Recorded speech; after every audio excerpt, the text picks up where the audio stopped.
One of the most important things we've learned about the brain is that the brain is primarily visual.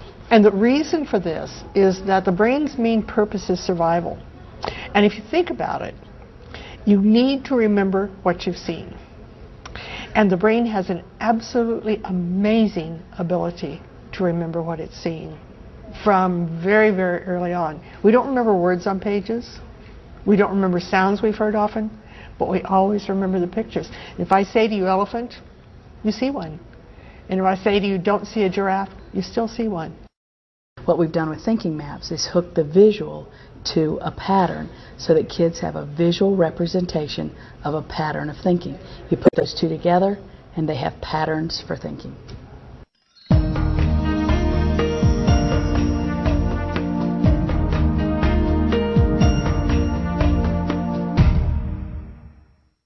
If humans are indeed visual beings, what responsibility do teachers and instructors have to students when presenting new and often difficult information?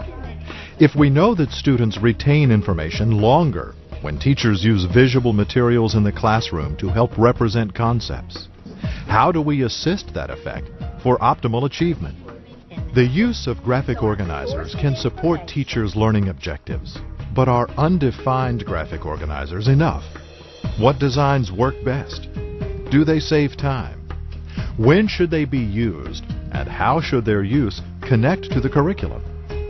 Thinking maps answer those questions. Thinking maps is very powerful in helping with the time issue in education. First of all, we're always talking about working smarter, not harder, and that's where thinking maps fits in and helps with time. Because when teachers teach and they use thinking maps, there's a visual that students can see what she's talking about. So instead of all that auditory, she can able to open up her brain and show exactly what she's thinking, and that helps communicate to the student. But on the other hand, the teacher can see what the student has learned, because thinking maps are not only good for the student to use, to learn from, but they can be used as an assessment. So teacher immediately knows what it is that the student has learned and what it is that she can teach. Does she need to go back, or can she go forward because the student's got it? And thinking maps is a wonderful tool to not only teach to, but to assess, which means that time is used much more effectively. The foundation for thinking maps was laid over a half-century ago. In 1941, Dr. Albert Upton wrote Design for Thinking, a theoretical text defining fundamental thinking processes based on semantics, cognitive psychology, and problem solving. Subsequent research, refinement, and practical application of thinking skills programs in various school systems and classrooms resulted in increased reading scores and student performance.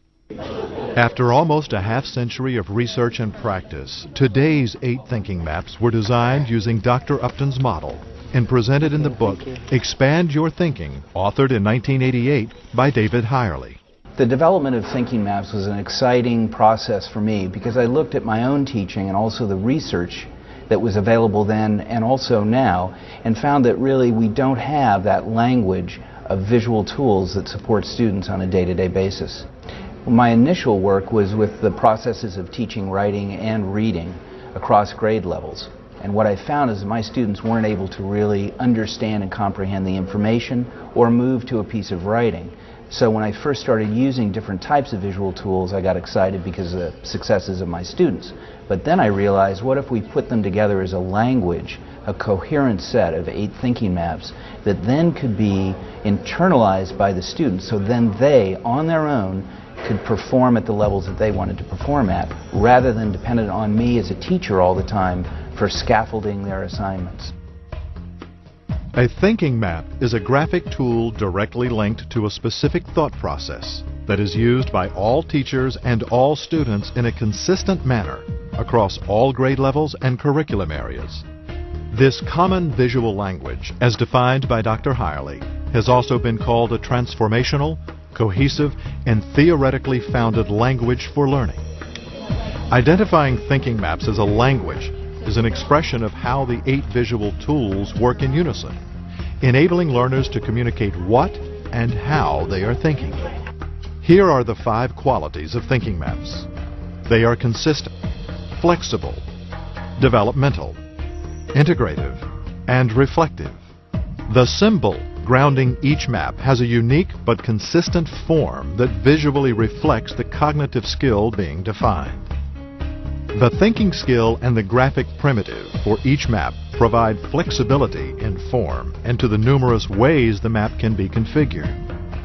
Because of the consistent graphic primitives and flexible use, learners of all ages can begin with a blank sheet of paper or computer screen and expand the map to show their thinking. The integrative attribute means that all of the maps may be used and integrated together for solving multi-step problems, comprehending overlapping reading text structures, and during phases of the writing process. The maps are also used within and across all content areas. The maps also unveil what and how one is thinking in patterns. The learner can see and reflect upon the pattern of content. The teacher, too, can reflect and assess the content learning and thinking processes of the learner. In addition, learners may draw a rectangular frame around every map, which represents their frames of reference. Learners can see what they know, and with the frame, how they know the information within each map. Thinking maps work because they are fundamentally connected to how the brain thinks and learns. Brain theory is based on two fundamental precepts: that the brain is a pattern seeker and is dominantly visual. When students use thinking maps over and over again, the same map for the same thought process, what happens is the brain wires those two together so that every time a student sees a tree map, they think classification. So when they're in a textbook and it says there are 3 kinds of laws, in their mind they see a tree map so that you have that pattern wired together to the visual to have a visual pattern for thinking. Well, students are confronted by a vast array of information on a day-to-day basis, not only in school but in their day-to-day lives. So one of the things that's important is providing them tools for filtering that information, finding the relevancy in that information, and also identifying their emotions that are influencing how they're dealing with it, how they're perceiving information, and how they're even internalizing it. So the connection between making the information relevant and also emotionally meaningful is key to the use of the thinking maps. We know that emotion and meaning are the 2 keys that help with attention. If something has emotional connections to me, I pay attention. If something has meaning to me, I pay attention to it. An example might be if you ever bought a new car and then suddenly you see it on the highway everywhere you go. It's like everybody bought the same car you did. Well, it just is because now that car, when you see it, has an emotional connection to you. You like that car, that's why you bought it. What we see with the maps is the kids have an emotional connection because they understand it. They like making the maps. It gives them a security to move to the higher levels of thinking. So now they have an emotional connection. The maps help them make meaning, and together they pay attention. They can read a page of text and they'll see thinking better. Will thinking maps work for you and for your students? Are they easy to integrate into the learning environment? I can use a thinking map to show the children what I'm thinking, and they'll understand what I'm thinking because they understand the thinking map. They know that what I'm teaching them is a process or it's an analogy because they know exactly what the thinking map is supposed to show you. It helps the children because they are not guessing what I'm looking for. When I do a circle map, they know that I'm brainstorming something, and if I'm doing a bubble map, they know that we're looking for adjectives. So it really helps them that way. They're not guessing what I'm looking for. They know exactly what I want. The brain does not outline. You form networks or maps of neurons, and your information is contained within those maps. So that if you think about it, thinking maps operates the same way the brain does.